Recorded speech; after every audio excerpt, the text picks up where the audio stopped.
अस्सलाम वालेकुम दोस्तों, आज है 3 मई 2025 इस्लामाबाद सब्ज़ी मंडी। तो लीमू की बोली है जी, दिखाते हैं कि ये कैरेट बिकता है। ठीक है, इसके ऊपर जी 7.25 रुपये कमीशन होता है। ठीक है जी, यानी कि जब 5,000 का लोगे तो ये तकरीबन चलो जी 4,000 45 रुपये। थोड़ा नॉर्मल क्वालिटी है। इससे पहले लाट बिका जी, एक 5500 के भी बिका है जी, 5200 के भी बिका है। ये 4800 हो गई जी, 5,000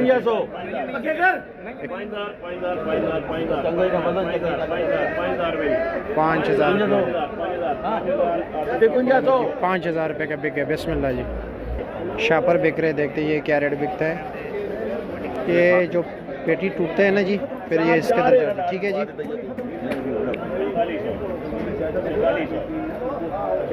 4600 रुपये जी, 4800 रुपये जी, 4800 रुपये जी। ये लो जी, ये देखते हैं जी, ये लाट माशाल्लाह ज़बरदस्त माल है जी।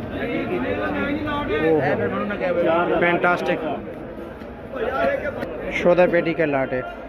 वज़न कितना होगा? 8 साढ़े 8 किलो। चलो जी, ठीक है जी। हाँ जी, 5,000 रुपये जी, 5500 रुपये जी, नहीं देगा 6,000 रुपये जी। 6,000 रुपये जी। चलो जी, जानी अजरो 6,000 रुपये जी।